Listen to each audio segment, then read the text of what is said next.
Yay. Hello, we are live. Thank you for your patience. We're going a little late today, but we are here. So, welcome to our live stream. I'm Miss Andrea, and here with me is author JB Stevens. And we're here today to talk about his new book, Explorer 2000, Lost in Childish Sector. It's not showing on. Is it showing on? It still says waiting. If you can see me, say something. Oh, I'm just at 4 seconds now, 5 seconds now. Tilt it down.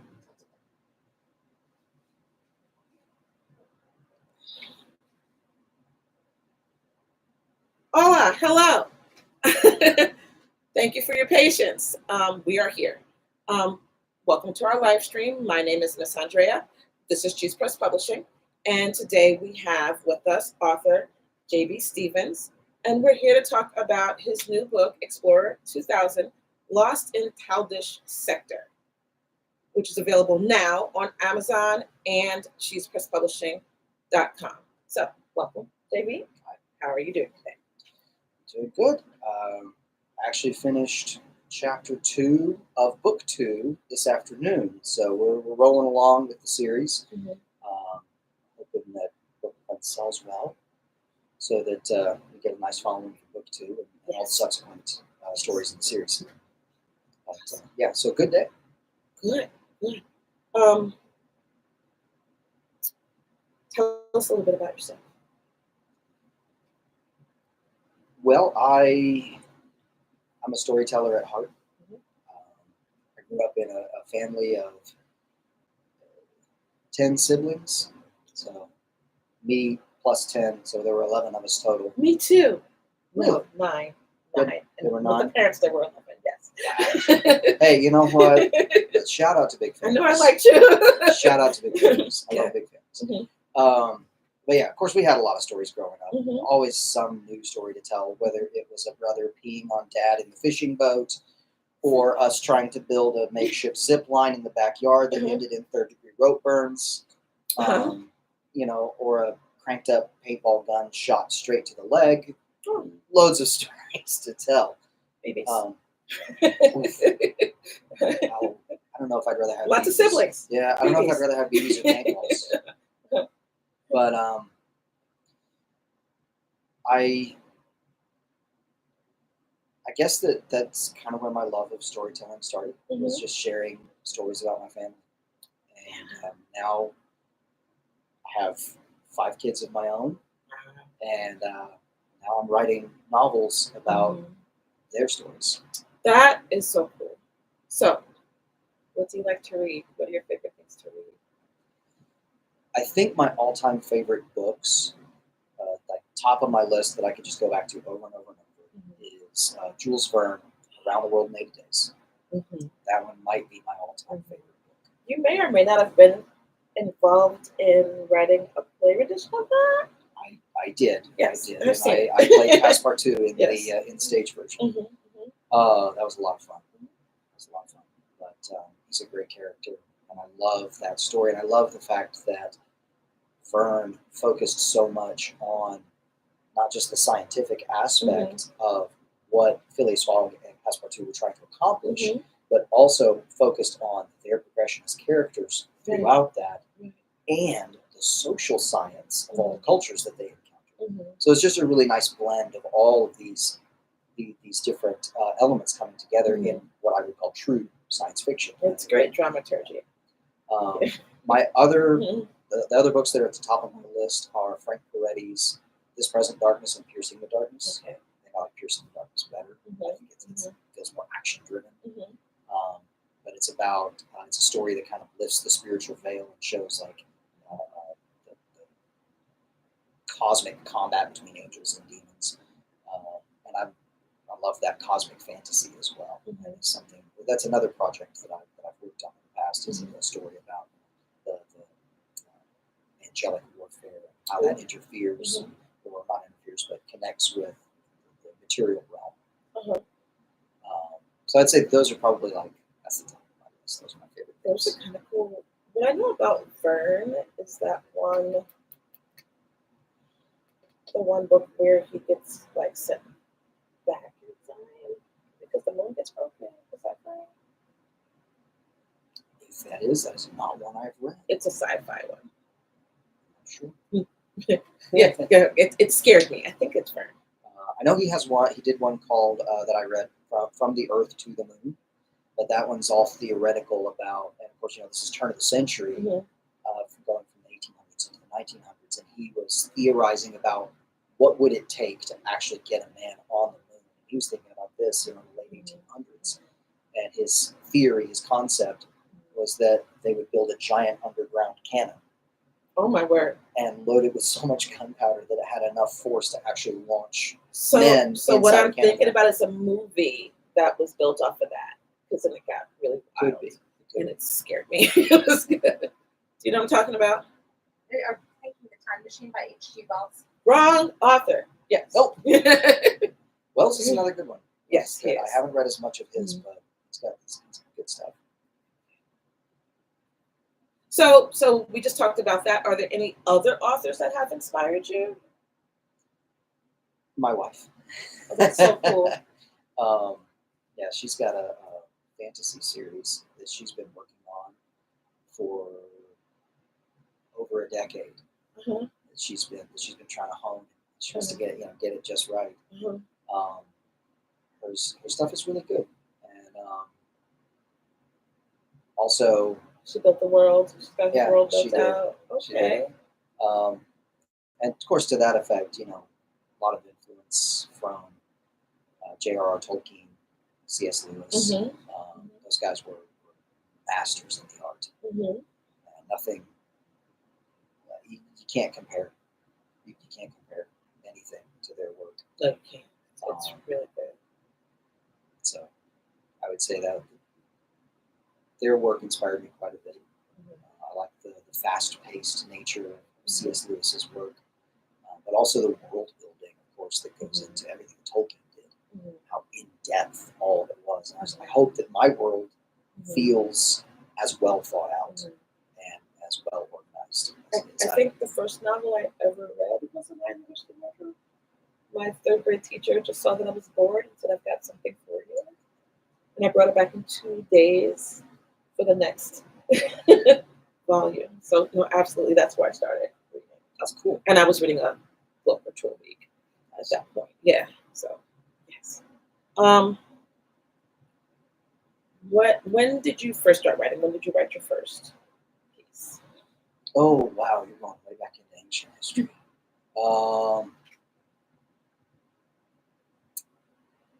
I think I was still in elementary school the first time I wrote a short story. I don't even remember what it was about, but I remember my mom gave us she gave us the assignment and wanted us to write. I'm trying to remember what it was about. I don't even remember what the assignment was about, but I remember I sat down, I wrote out a page, and I did it because it was a school assignment. I'm like, fine, I'll write this down. I didn't want to do it. I pushed it off, and I procrastinated. And then when Dad got home, he was like, "So is your story ready for me to read?" And I was like, "Oh, no." He was like, "You better go sit down and write it." So I sat down, and I wrote a page out, and by the time I had finished it, I realized, oh, I wasn't finished. I have more. I was like, I handed it in. I was like, that's just part one. I'm going to do another one. And then it kind of prompted what I wanted to do. And then a few years later, we had another assignment. I think this was early middle school. And it was to write basically a children's book about, it was some baseball themed curriculum that my mom picked up because she thought it would help my older brother engage because he was always the sports fan. And so I wrote a very basic Sherlock Holmes style mystery about baseball equipment that had gone missing, and so somebody had to go hunting for it. And I was like, because that was the route I read. I was like, I'd rather go that route, than write a story about like a baseball game. I don't care about it. And I just kind of, throughout the years, just kept developing more and more stories, and had music appreciation teacher one time. Mhm. He was very influential in that regard, anyway, in saying the assignment was listen to a piece of music and write a short story about that piece of music. Mhm. So I did. I did the assignment, turned it in. He was like, I want to know more about your characters and your world building and all that. Like, it seems kind of, bland. Mhm. I was like, Mhm. well, I can do better than that. Mhm. And then I think the first novel I ever wrote was also a sci-fi novel. Mhm. Unfortunately, all of that work is lost. It was on a laptop that was stolen. Oh no! But I intend to use some of those concepts, and already Mhm. have used some of Mhm. those concepts in the Explore 2000 series. So we will be providing that. Whenever you have forced to rewrite something, it's usually always better. So I am keeping the title, though, at least one of the books, Mhm. because I loved the title so much, is Mhm. going to be called Pilgrims of the Stars. Mhm. So I just thought that sounded really Let me think of Pilgrim's Progress. cool. Yeah. What is the hardest thing about writing a book?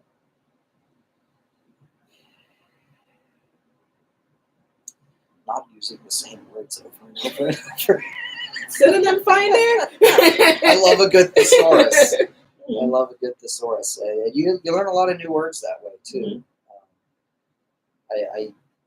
I hate it when I go to read something and I feel like I keep reading the same words over and over and over. I'm like, there's no variety here in the vocabulary. I want something, and part of that again goes back to my schooling. We had a curriculum, Total Language Plus. Oh, I know that one. You were homeschooled. Yeah. Yeah.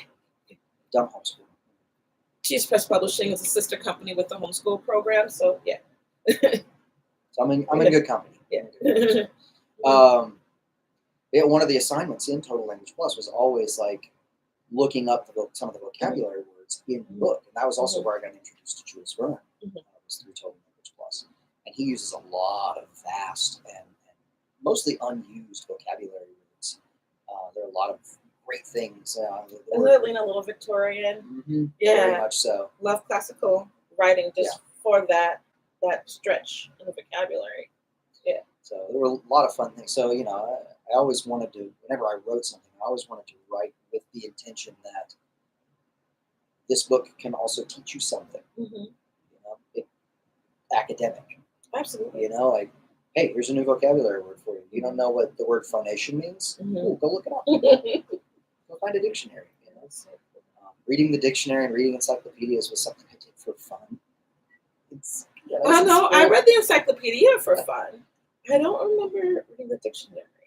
But we did play word games, and so we had to pull out the dictionary to challenge each other. Yeah, that was. So my brothers would just make up words.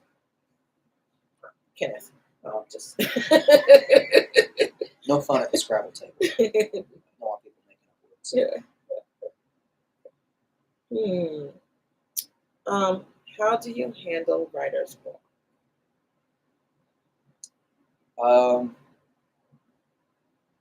It depends on on what I'm writing.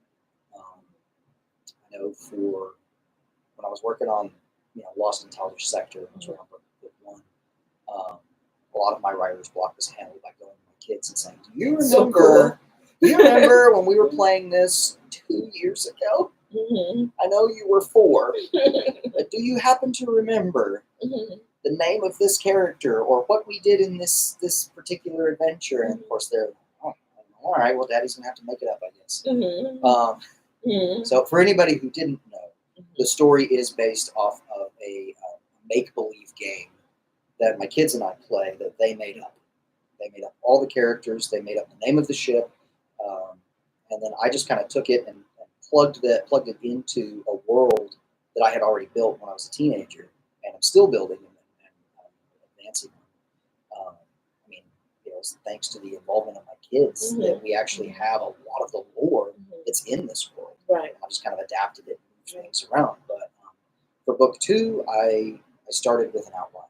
And I made myself an outline, and I said, okay, chapter 1, write down 5 events, 5 major events that should occur in chapter 1, 5 major events for chapter 2, and so on and so forth, until I got all the way to the end of the book. And I also try to structure it out and say, okay, I don't want to just sit down and go crazy. I want to have a structure. I want to have a plan to follow. What are the major plot points we need to hit? Where should they fall in the story?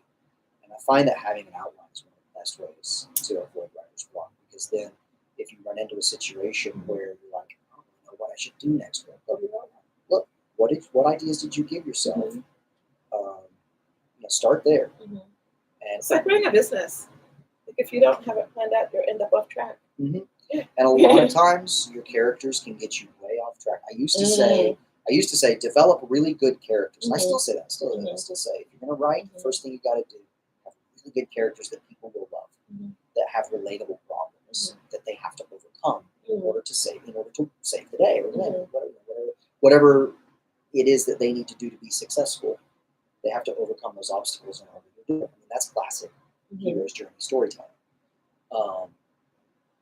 But if you just say, okay, I got great characters, I got an interesting world for them to inhabit, let's turn them loose and see what happens. Well, I'm also a game master for D&D. So if my players come up with great characters and I have a great world and I say go, I find out that the next thing that happens is the tavern's on fire and the citizenry are all calling for the heads of my players, and the players are trying to bribe the king into not executing them, and it's just a mess. And I'm like, we got so off track. Where's our story plot? They were supposed to be hunting for a legendary treasure. How did we get here? One chaotic player. There's always My daughter is usually that chaotic player. You also, Miss Mayor is also a chaotic player. Oh, our children are alike. JJ? Yes, he is. Yes, he is. I've had him in campaigns. He was the one that walked up to the town guards and said, I'm going to throw rocks at them. Okay, why? They bar you entry to the city. Now you can't get in. And he was like, I'm going to levitate over them. And I was like, okay, do your powers allow you to do that? And he was like, not really. I can just go straight up and down. It's like, I guess you fly straight up in the air. The guards ready their weapons and wait for you to come down. And the rest of the party told the guards that we don't know this guy. He's snuck in. But anyway, yeah, that's the craziness that can happen if you just say, I'm just going to turn my characters loose. So that's why I say, have an outline. I think that's the best way to avoid and overcome writer's block. At least for me, it is. That's pretty cool. So, what is your favorite thing about being an author?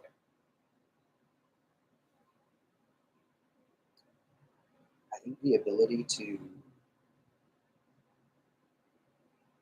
at least for me personally, share something positive with people who might be looking for it. I hope that the message of Explore 2000, or as we've shortened it to E2K, it's kind of a catchphrase. It was very important to me that I make sure, and again, I said this in the previous interview, but no, but I loved it. So there's there is no religious messaging or anything like that, but I still wanted it to be a positive, godly, biblical message that was based in something that I believe to be true for everyone. And it's backed up by Psalm 68, I believe, verse 6. That says, God takes the solitary and puts them into families. And that's the message that if you feel alone, if you feel lost, there's a family out there for you that loves you. Maybe you don't see them right now, but they're there. Maybe you don't recognize them for who they are. They're there. And they're not just the people who are going to be well-wishers and affirm all of the things that you want them to. They're going to be the people who are willing sometimes to make you mad in order to see you become a better person. And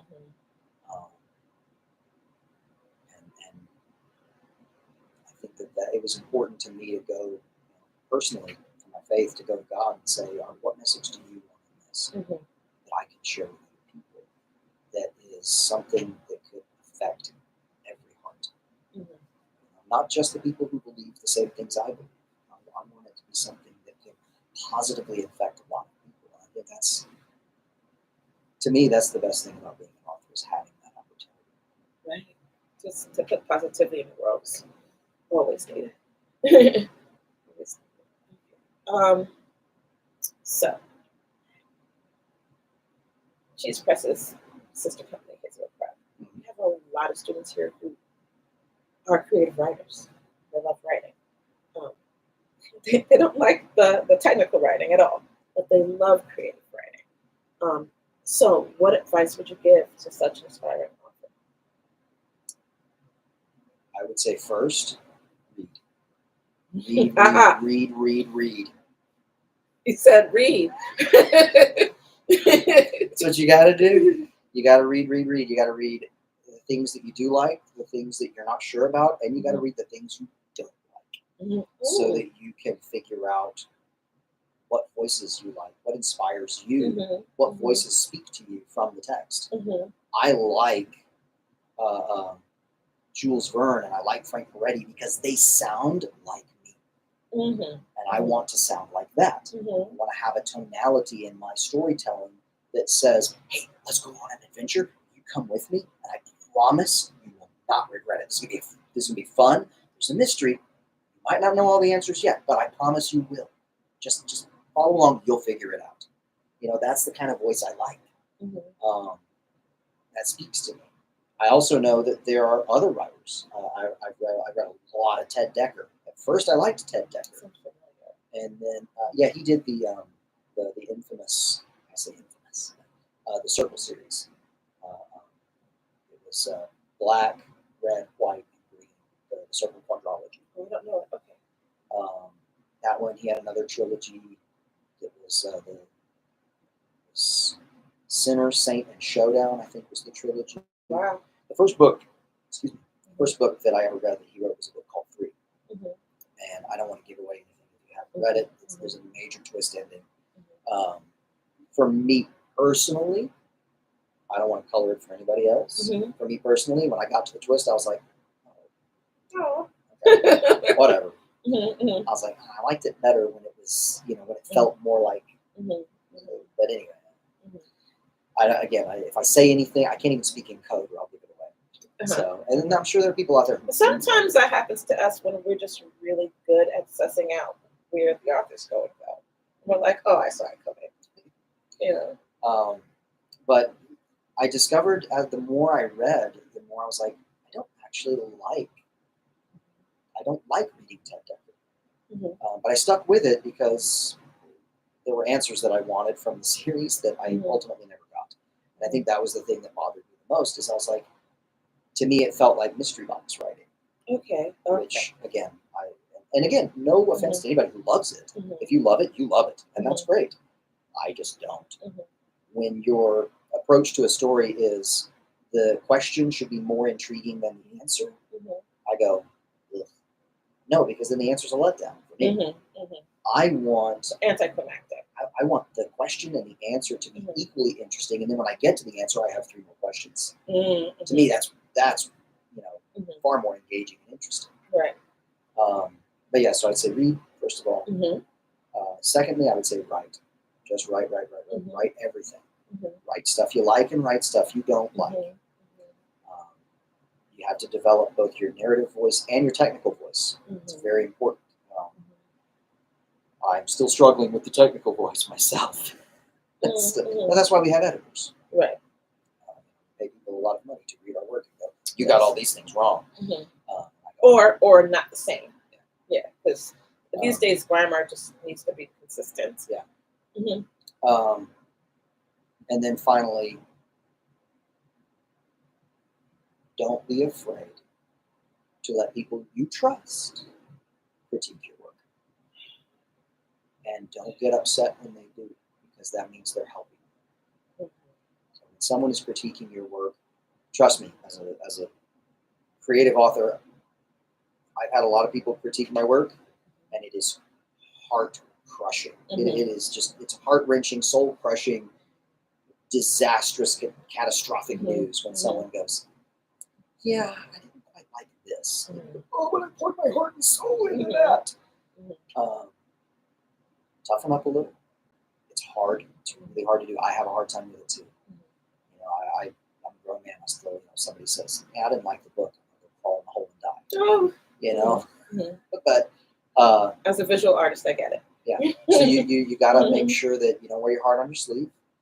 Take everything and understand too who you're getting your information from.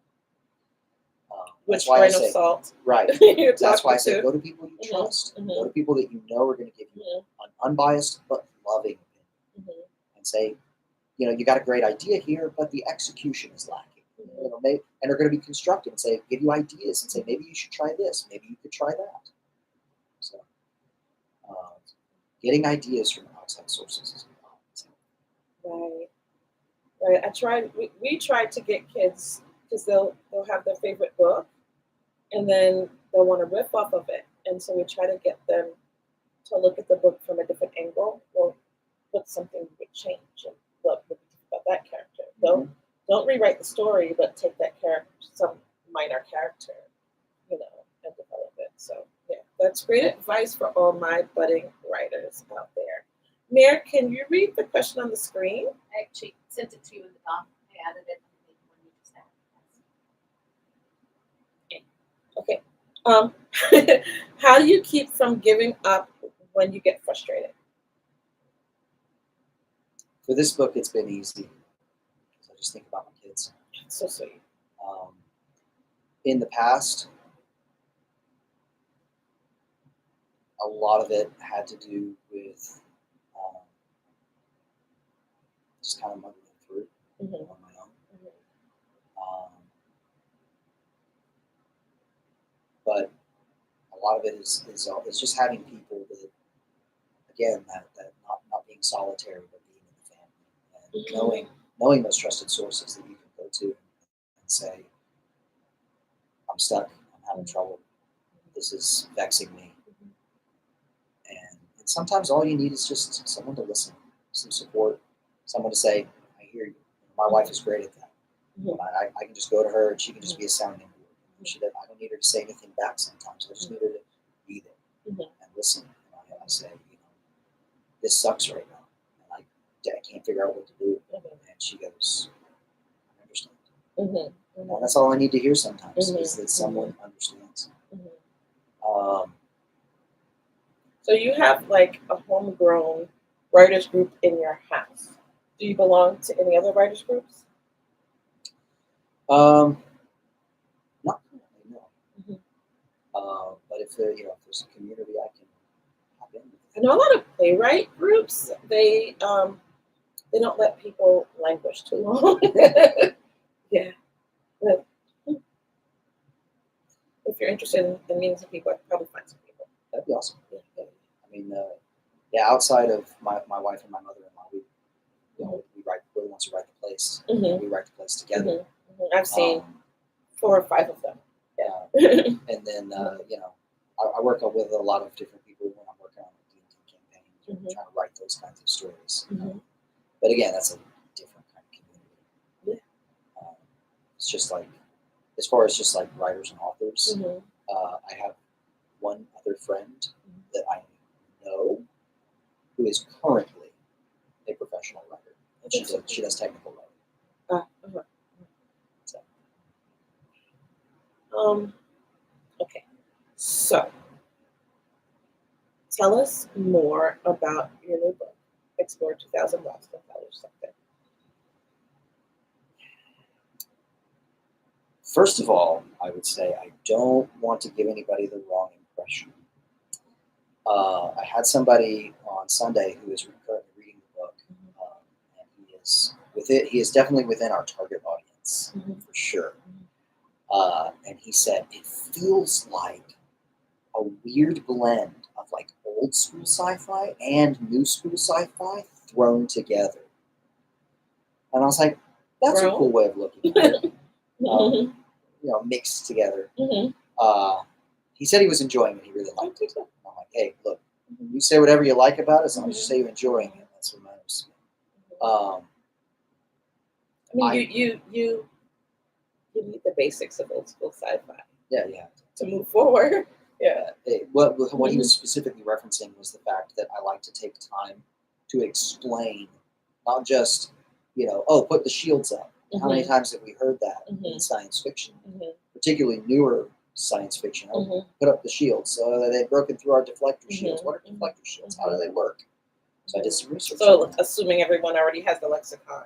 Yeah. So I was like, I don't want to do that. I want it to feel like this world was well thought out. And So I actually go into detail explaining like how some of the little bits and pieces work. How do the work drives work? How does force shields work? Mhm. How do the plasma guns work? Mhm. How do you shoot plasma? Well, you don't actually shoot plasma. Mhm. That'd be like shooting fire. You can't really shoot. It has to be on something. Mhm. So they're bolts. Mhm. They're superheated, so when they hit the plasma, Mhm. goes all over the Mhm. surface and burns the Mhm. person. But anyway, that's kind of what he was Mhm. talking about, as far as the blending of old and new. I I like would that. say I like that. I would Mhm. say it reads very much like a Saturday morning cartoon in novel format, where every chapter is kind of an episode with its own arc and its own adventure and its own cliffhanger. That's kind of cool. Huh. Out of the frying pan into the fire adventure, where they're constantly getting into more and more trouble and having to use their own talents and their wits and their own natural abilities to get out of it. A lot of times they discover that they're in over their heads and they have to outsmart their enemies, which in some cases is far easier to do than in others. So having a shapeshifter helps. So she comes in handy from time to time. But yeah, I would say Saturday morning cartoon is very much the feeling of, and also kind of what we were going for. I want it to feel like a fun romp. It's not slow. It's not plodding. It's very fast. It's very action packed. When we do get lore drops, it kind of tends to be a bit of a fire hydrant, where it's like, here's some lore stuff for you. Now we got to get back to the action. Okay. I never wanted to let things drag too much. Right. Well, as a Gen Xer, I do love a good Saturday morning cartoon. Like, we'd get up on Saturday morning, and we wouldn't get up during the week, so that's kind of exciting to me. Yeah, just that. Yeah, so that. Okay. So the question is, you have a particular vision for how families might enjoy the story together. Tell us about that. When I was writing it, I would test read each chapter, and once I would finish a chapter, I would ask my kids, do you guys want to sit down and hear the next chapter? And of course, yes, they want to hear. Oftentimes, the chapters went a little longer than their attention spans would last, and so I'd say I'd kind of recap, I would kind of summarize some of it, and then I would read the rest to my wife later. But I always imagined this as a story that guys like me, who grew up watching Star Wars, Star Trek. My wife introduced me to Babylon 5. Love Babylon 5. It's such a good show. Firefly was another one. I didn't get to see that much of Firefly. Not recommended for children. Yeah. It is really good. Oh man, there's others. There's so many others, and they're just not coming to mind right now. But those are like the big ones. I think those are the best. But being able to now take some of those stories, some of which may feel a little grown up for a younger audience, and incorporate them into something that a dad like me, come home from work, after dinner, sit down, sit in the big easy chair, the reading chair, and read it out loud to all the kids, and do the voices and the sound effects of the ships and the lasers. I think that's probably the best way to read this book. If I could slip into homeschool director mode, that's gold. Like, it's just pure gold for dad to come home at the end of the day and say, my turn. And then spend that quality. Yes, it's fun. Yes, it's entertaining. But they're learning to love literature. It's so hard to get them to love literature. And so that's why I'm so excited. I'm excited about a lot of things about this, but I'm not going to push JB too hard, because I'm already like spin-off and little other things, action figures. Like, I'm gone. but That's a lot. That's a lot. Yeah, I'm trying to maintain. I'm trying to hold it together until we get 3 books out. Yeah. Hey, I'm hoping that this inspires families to play together. Mm-hmm. And I'm also hoping that it inspires a lot of young readers to read more. I think it will. Kudos to Mare for all the research that she did Mm-hmm. in making sure that we had the most palatable formatting that we could possibly have Mm-hmm. for people to be able to sit down and, I personally, I think a middle schooler could read this in a weekend. Mm-hmm. Just blaze right through it. Mm-hmm. And if you're somebody who loves adventure, action in the stars, um, and characters who have to use their wits to survive, Mm-hmm. this is the book for you. You will love it. Well, I think you'll love it. I highly recommend it. How's that? But it's my book. I'm biased. Can I say I'm I highly biased recommend too. it? I'm Is that biased okay? too. I don't know. Maybe I shouldn't say that. Maybe that sounds pompous. We say it. We say it, right? Well, maybe Say it. Yeah, absolutely. Give us a thumbs up if we say it.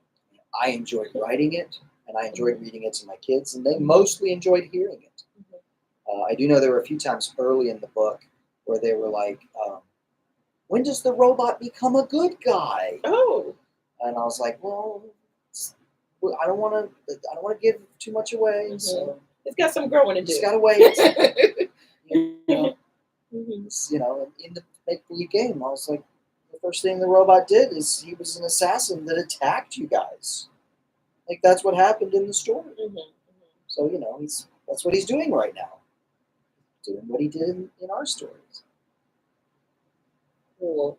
So that's all the questions I have. Mary, do you have any more questions? I do not see any more from the chat. Do you have any of your own questions? I added mine already. I wrote the question list. She did. She wrote the question list. Well, I'm just really excited about this book. As someone who works with homeschoolers and someone who works with kids who are all kind of budding writers in their own right, I really need you all to read this book. I want all homeschoolers to read this. I just think I want all kids to read this. Well, all kids, but I mean the people I touch. Right. Actually, I have non-homeschoolers in my family. But I just want to start here, and I just want it to infect. It's a weird word. Yeah. Do you have anything else to add that we didn't ask, that we should have asked? I mean, not off the top of my head. I would just say, again, if especially if you're getting burnt out on current science fiction, space fantasy series. Never. How? Try something new. Mm-hmm. This is something new. Totally different universe, totally different rules. It's not a knockoff of Star Wars. At least I don't feel like it is. That's not what I was trying to write. No. Or Star Trek. It is entirely its own brand new thing. So give it a try. I hope that you enjoy it. Okay, so we mentioned book 2. How many books can we look forward to? The plan right now, I'm going to tentatively say 8 to 10. I have ideas for a minimum of about 8 books, maximum of 10. But that's for the E2K crew. That's for the Explorer 2000 characters. This universe is vast, and there are lots of other stories that could be told with other characters. So feel free to fanfic. I might get some cool ideas. That'll be good for us. Yeah, that sounds great. Okay, so so thank you for joining us. Thank you, JB, for taking the time to come and sit with us for this live stream. I'm looking forward to this book getting out there, people loving it and coming back for the next one. Share it.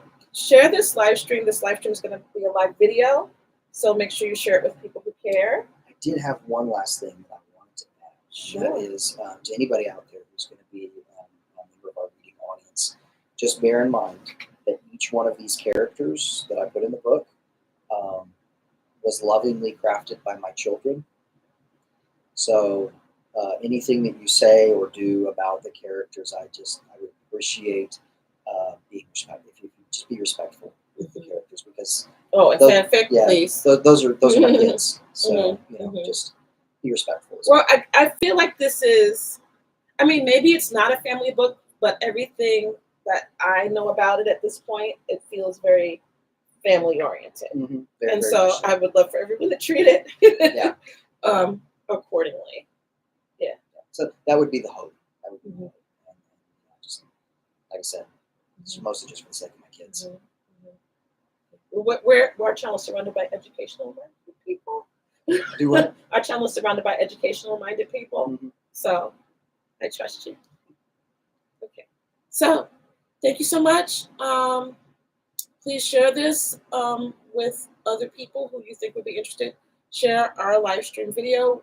I'm going to hit publish and it's going to be forever immortalized. Forever. This face right here. That's our thumbnail. It is now. Oh no. And so, yeah, share it and share the links, which will also be attached. And thank you so much. Until next time.